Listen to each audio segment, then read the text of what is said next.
Hello sa ating mga kabeshing teachers, magandang araw sa inyo at para na rin sa mga government employees. Gusto lang natin linawin para sa lahat ng mga ahensya ng gobyerno na ang clothing allowance for this year, 2024, ay 7,000 na po.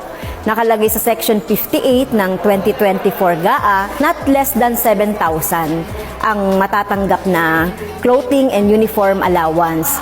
Kung kukumpara po natin ito doon sa GAA ng 2023, nakalagay doon not less than 6,000.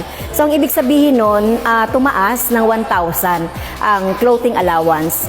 Ang problema lang kasi dito, yung DBM circular na binabanggit, kasi 2018 pa ito at very luma na yung 6,000. Kaya kailangan ng DBM na maglabas ng another memo or circular para po hindi na malito yung ating mga ahensya. Kasi may nabalitaan kami na may mga division